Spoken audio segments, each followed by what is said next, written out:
हे दोस्तों नमस्कार। एक बार फिर से स्वागत है आपके अपने YouTube चैनल देव जी के ट्रिक्स में। दोस्तों आप सभी लोगों को सबसे पहले रक्षाबंधन की हार्दिक शुभकामनाएं। और इसी के साथ हम लोग यहाँ पर क्लास स्टार्ट करेंगे, जो कि आपको डेली यहाँ पर टेस्ट कराया जाता है, हिंदी का फुल टेस्ट। ठीक है। और ये आज जो क्लास है वो आपकी 5 बजे हम लोग यहाँ पर करा दे रहे हैं। रात 8:30 बजे भी क्लास होगी, तो रात 8:30 बजे भी आप क्लास ले सकते हैं। ठीक है। यहाँ पर आपकी मैराथन क्लास आज चलने वाली है, तो आज यहाँ पर ये टेस्ट आप लगा लीजिए। इसके बाद रात 8:30 बजे मैराथन क्लास आपकी होगी, तो मैराथन क्लास में आप भाग ले सकते हैं। चलिए स्टार्ट करते हैं। आवाज़ आ रही है? आवाज़ आ रही है? सभी लोग आ चुके हैं? चलो दोस्तों को शेयर कर दीजिए वीडियो, ताकि ज़्यादा से ज़्यादा लोग यहाँ पर जुड़ सकें। टाइम परिवर्तन आपका हुआ है आज थोड़ा सा, लेकिन डेली ऐसा नहीं होगा, सिर्फ आज के लिए है आपका। ठीक है। चलिए तो स्टार्ट करते हैं। यहाँ पर आपका प्रश्न दिया गया है कि काली घटा का घमंड घटा पंक्ति में प्रयुक्त अलंकार पहचानिए। काली घटा का घमंड घटा, घटा और घटा। यहाँ पर आपका सही जवाब आ चुका है, बिल्कुल सही जवाब है। ऑप्शन राइट आपका यहाँ पर ए हो जाएगा, यमक अलंकार। याद रखिएगा घटा शब्द यहाँ पर देखो 2 बार है, और दोनों के ही कह सकते हैं जो शब्द हैं उनके अर्थ जो होंगे भिन्न भिन्न हैं। एक घटा का मतलब होता है बदली, बदली मतलब कह सकते हैं ना जब बादल होते हैं, काले काले बादल छा जाते हैं। और दूसरा घटा का मतलब होता है घटना, अर्थात कम होना। ठीक है। अर्थात यहाँ पर समझ सकते हैं कि क्या होगा कि ये शब्द आपके कह सकते हैं एक ही है, लेकिन दोनों के अर्थ निकल रहे हैं अलग। यहाँ पर आपका जवाब आपका हो जाएगा यमक अलंकार। नेक्स्ट क्वेश्चन आपसे अगला पूछा गया है कि सब्ज बाग दिखाना, इस मोहरे का अर्थ क्या होगा? सब्ज बाग दिखाना मोहरे का अर्थ क्या होगा? चलिए जवाब दीजिए, फटाफट दीजिए। टेस्ट को हम लोग यहाँ पर कंप्लीट करें। और जितने लोग नए हैं यहाँ पर चैनल को सब्सक्राइब कर लें और वीडियो को लाइक भी कर दीजिए। चलिए स्टार्ट करते हैं। यहाँ पर दूसरा प्रश्न जो आपका दिया है कि सब्ज बाग दिखाना मोहरे का अर्थ क्या हो जाएगा? तो यहाँ पर आपका सही जवाब हो जाएगा ऑप्शन राइट आपका बी नंबर, झूठे वायदे करना। ठीक है। ऑप्शन आपका बी सही हो जाएगा। नेक्स्ट क्वेश्चन आपसे अगला पूछा गया है कि दिए गए विकल्पों में से कौन सा विकल्प उम्मीद का विलोम है? उम्मीद का विलोम बताना है, उम्मीद का विलोम। और उम्मीद का विलोम क्या हो जाएगा यहाँ पर? तो हम उम्मीद का विलोम अन उम्मीद होता है, मतलब ना उम्मीद। ठीक है, ना भी लगा सकते हैं, ना उम्मीद, या एक और होता है मायूसी। ठीक है, मायूसी। तो ऑप्शन राइट आपका जवाब हो जाएगा 3 का बी हो जाएगा। ठीक है। उम्मीद का एक ना उम्मीद भी बनता है, और दूसरा भी आपका कौन है? मायूसी। ऑप्शन आपका बी सही हो जाएगा। नेक्स्ट क्वेश्चन दिया गया है कि लोकायतन कृति के लिए सोवियत लैंड नेहरू पुरस्कार किसे दिया गया था? लोकायतन कृति के लिए सोवियत लैंड नेहरू पुरस्कार किसे दिया गया था? 4 का जवाब, और 4 का यहाँ पर सही जवाब आ चुका है, बिल्कुल सही जवाब आ रहे हैं कि लोकायतन के लिए जो दिया गया था सुमित्रा नंदन पंत को दिया गया था। ठीक है। 4 का ऑप्शन आपका डी हो जाएगा, सुमित्रा नंदन पंत को दिया गया था लोकायतन के लिए। ठीक है। चलिए नेक्स्ट क्वेश्चन आपसे अगला पूछा गया है कि निम्न विकल्पों में से पुल्लिंग शब्द कौन सा है? चलिए पुल्लिंग शब्द के लिए हमने बताया था किसको और किसकी के माध्यम से आंसर निकाल सकते हैं। तो सेना, सेना, सेना आ रही है बोलते हैं, सेना आ रहा है नहीं बोलते ना, सेना आ रही है ना। मड़ी कैसी है, धरती कैसी है ना। कुटुंब, कुटुंब जो आपका है ये आपका हो जाएगा आपका पुल्लिंग शब्द। तो जिसका जवाब यहाँ पर डी आया है, बिल्कुल सही जवाब है। 5 का ऑप्शन आपका डी सही हो जाएगा। नेक्स्ट क्वेश्चन आपसे अगला दिया है कि संगम, संवाद, संतोष, संस्कार, संयुक्त आदि शब्दों में जो उपसर्ग है वो आपका कौन सा उपसर्ग है? चलिए यहाँ पर उपसर्ग बताना है, और जवाब बिल्कुल सही जवाब आ रहे हैं। 6 को ऑप्शन राइट आपका यहाँ पर हो जाएगा आपका ए नंबर। यहाँ पर सम उपसर्ग आपका है। ठीक है। समधनगम, संगम, समधनवाद, संवाद, समधनतोष, संतोष, समधनकार, संस्कार, समधनयुक्त, संयुक्त। ठीक है। तो हर एक शब्द में सम आपका क्या है? आपका उपसर्ग है। ठीक है। नेक्स्ट क्वेश्चन दिया गया है कि दिए गए विकल्पों में से सही वाक्य का चयन करें। चलिए यहाँ पर सही वाक्य का चयन करना है। जवाब सही क्या हो जाएगा? तो तलवार एक उपयोगी फौलाद है। तो तलवार को कभी हम लोग फौलाद नहीं बोलते हैं। तलवार एक उपयोगी शास्त्र, शास्त्र नहीं है भैया, शास्त्र नहीं होता है।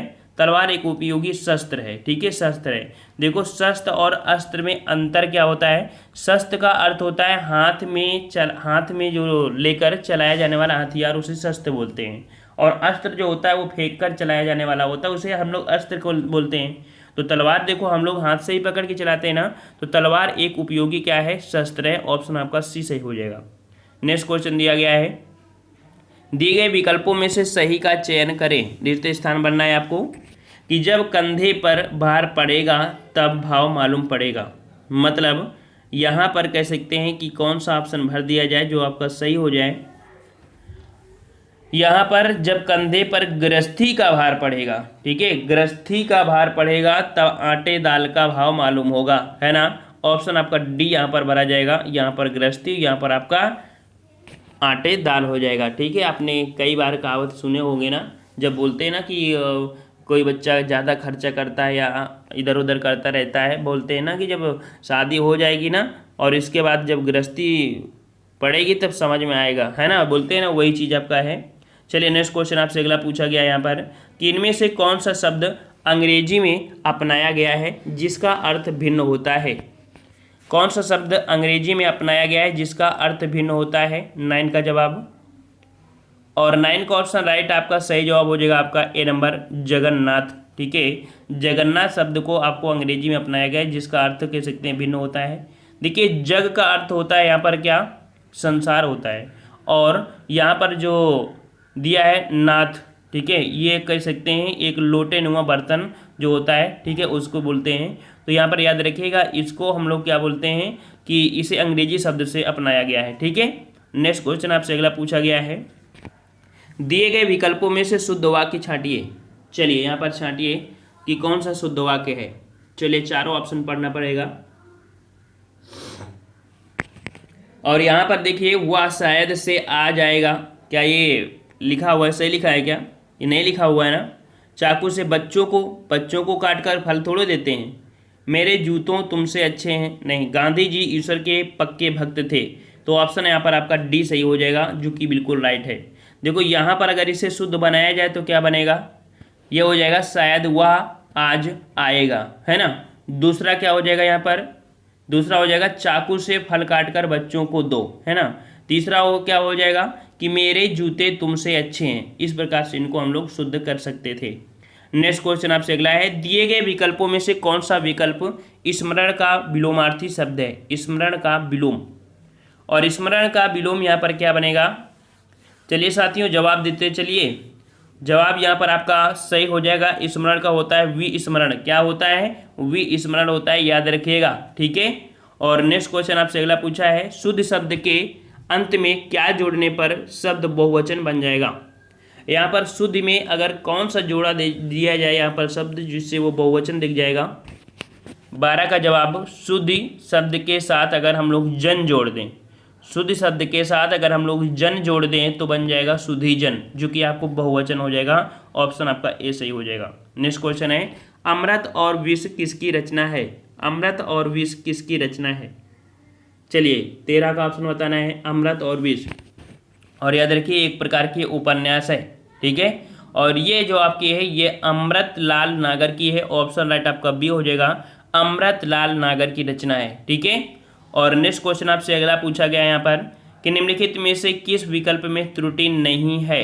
त्रुटि नहीं है मतलब आपको शुद्ध यहाँ पर बताना है। तो पहला दिया है आपका कि उस कागज पर मैंने हस्ताक्षर कर दिए। मैंने उस कागज में हस्ताक्षर कर दिया। उस कागज पर मैंने हस्ताक्षर कर दिया। मैंने हस्ताक्षर कर दिया उस कागज पर। देखो यहाँ पर जो सही जवाब है, देखो हस्ताक्षर हमेशा क्या होता है, बहुवचन होता है ना। तो बहुवचन के साथ हम लोग ये जो दिया शब्द है ये भी क्या होगा, बहुवचन होगा। तो ऑप्शन आपका यहाँ पर ए सही हो जाएगा। ठीक है, तो ऑप्शन आपका ए सही हो जाएगा। ठीक है, बी मत सही करिएगा, यहाँ पर ए नंबर आपका सही हो जाएगा। नेक्स्ट क्वेश्चन, मैंने उस कागज पर मैंने हस्ताक्षर कर दिए। ठीक है, यहाँ पर ए नंबर आपका सही हो जाएगा। ठीक है, नेक्स्ट क्वेश्चन आपसे अगला पूछा गया है कि 3 बेर खाती थी वे 3 बेर खाती है। इस वाक्य में प्रयुक्त अलंकार पहचानिए। हमेशा से आपने पढ़ा होगा इस अलंकार को, छोटे से लेकर बड़े तक, है ना, हमेशा पढ़ा होगा।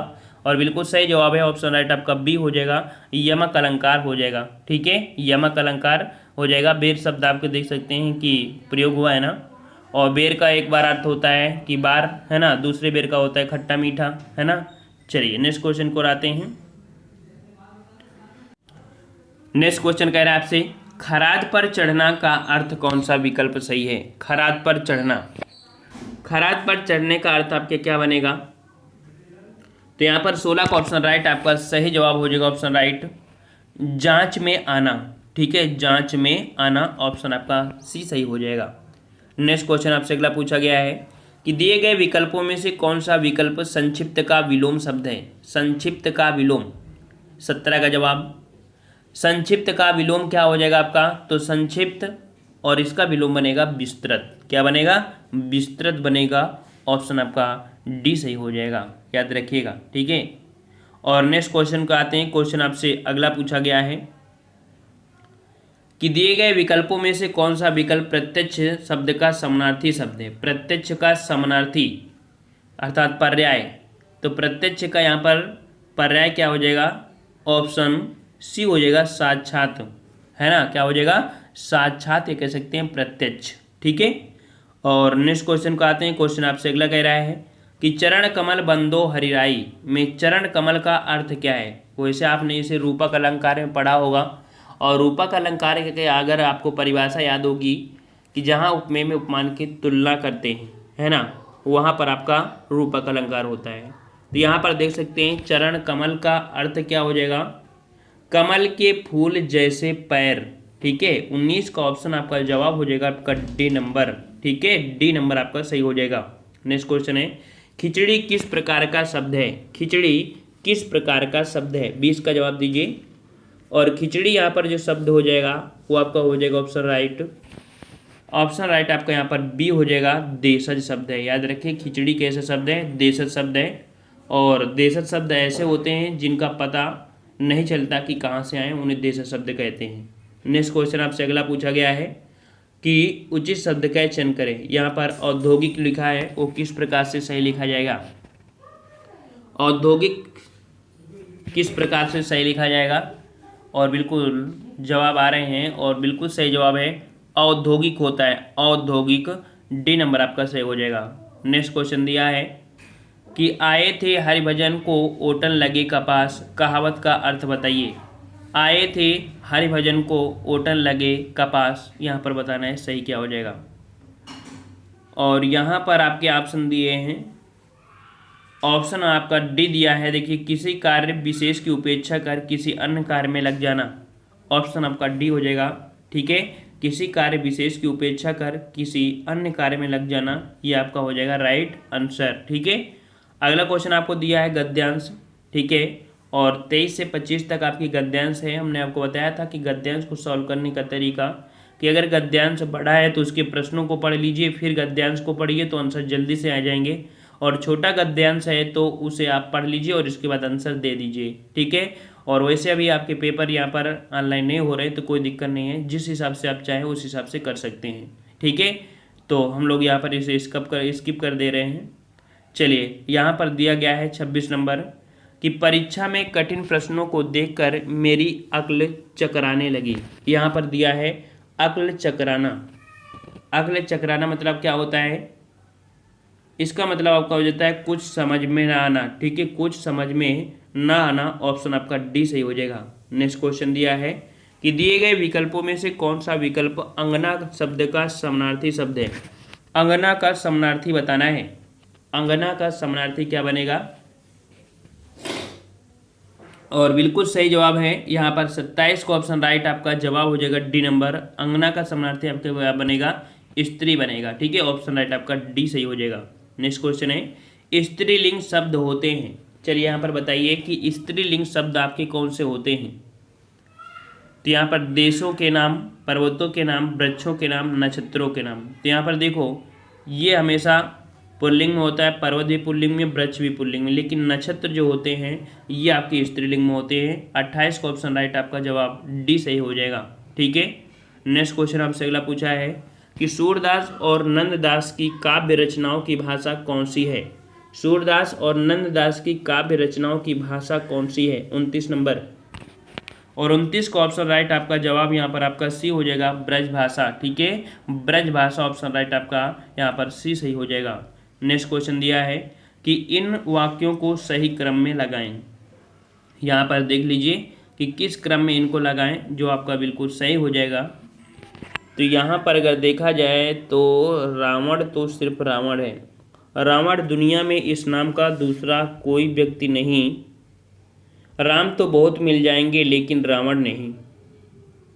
रावण तो सिर्फ रावण है, और राजाधिकार लंकाधिपति महाराज रावण को दशानन भी कहते हैं। यहाँ पर जो आपका जवाब भरा जाएगा वो आपका सी भर दिया जाए तो आपका आंसर बिल्कुल सही हो जाएगा।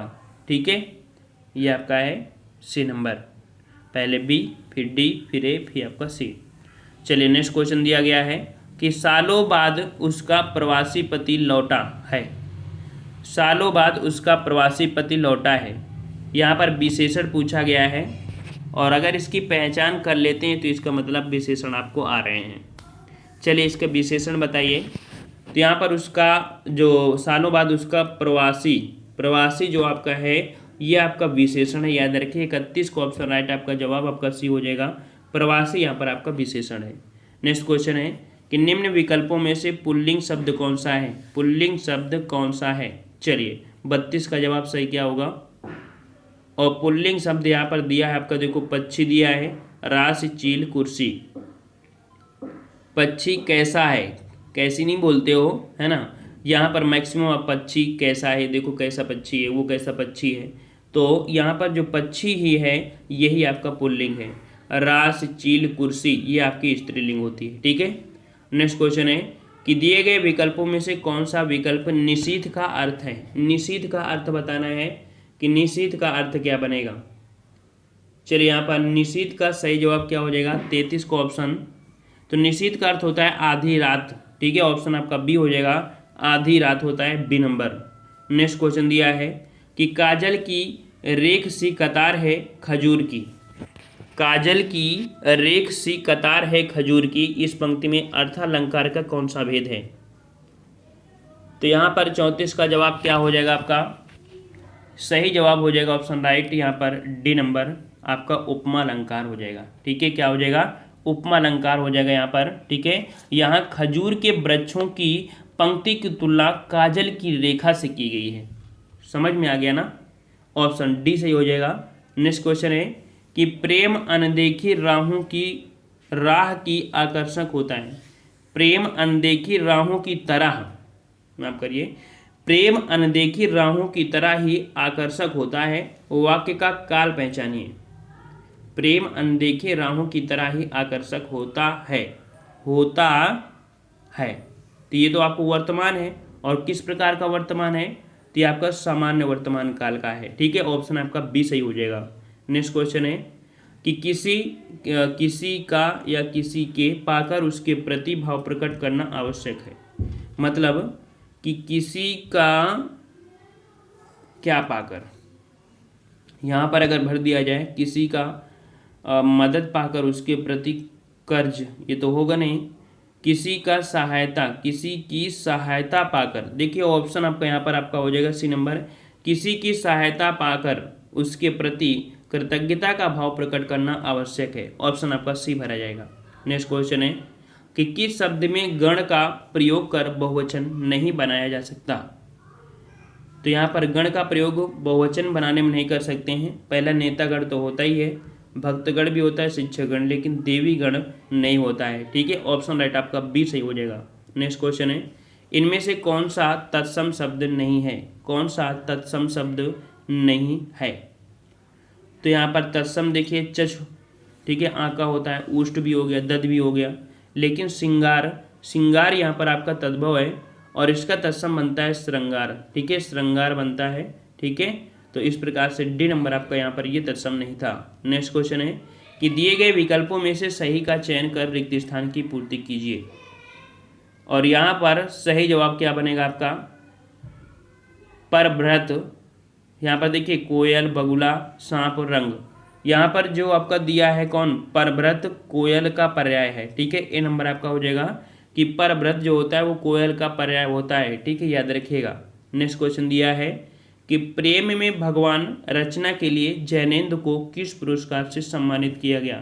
प्रेम में भगवान, और प्रेम में भगवान के लिए जो कह सकते हैं दिया गया था पुरस्कार, वो दिया गया था आपका भारत सरकार शिक्षा मंत्रालय पुरस्कार। ठीक है, भारत सरकार शिक्षा मंत्रालय पुरस्कार ये दिया गया था आपके जयनेंद्र कुमार को। तो ये रहे आपके प्रश्न, जो कि 40 प्रश्न। और नेक्स्ट क्लास जो आपकी कह सकते हैं होगी वो 8:30 से होगी। ठीक है, आज सिर्फ आज के लिए आपका ये टाइम टेबल केवल चेंज हुआ था, जो कि कह सकते हैं 5 बजे से हमने करा दिया है। लेकिन जो आपकी क्लास होती है, याद रखिए, हमेशा 8:30 बजे से ही क्लास होती है हिंदी की फुल टेस्ट। ठीक है, और आज 8:30 बजे आपको मैराथन क्लास देखने को मिलेगी, जो कि आपके यूपी महासंग्राम का होगा। ठीक है, आपकी हो सकता है कि 2 घंटा या 2.5 घंटे या 3 घंटे तक की क्लास आपकी हो सकती है। ठीक है ना, तो आप 8:30 बजे ज़रूर आइएगा और एक बार में पूरा रिवीजन कर लीजिए। वैसे हमने इन वीडियो को कह सकते हैं बना दिया है, पढ़ा दिया है पहले भी, लेकिन मर्ज करके यहाँ पर आपको पूरा का पूरा कह सकते हैं इसका रिवीजन करा देंगे, तो ये भी आपका टॉपिक पूरा कंप्लीट हो जाएगा। ठीक है, हम यहाँ पर लगभग जो पढ़ा देते हैं, बाद में उसका कह सकते हैं मैराथन क्लास ले लेते हैं, जिससे रिवीजन हो जाता है और वो पूरी तरीके से आपकी क्या होती है, याद भी हो जाती है। ठीक है, तो हमेशा कोई भी चीज़ पढ़ो तो उसका एक बार रिवीजन करना आवश्यक होता है। ठीक है, तो 8:30 बजे आप ज़रूर आइएगा। और आज की वीडियो में इतना रखते हैं। जितने लोग नए थे सभी लोग चैनल को सब्सक्राइब कर ले और प्लेलिस्ट के माध्यम से वीडियो भी देखते चलिए, साथ में वीडियो को जरूर लाइक करिएगा। मिलते हैं नए वीडियो में, तब तक के लिए धन्यवाद। जय हिंद, जय भारत।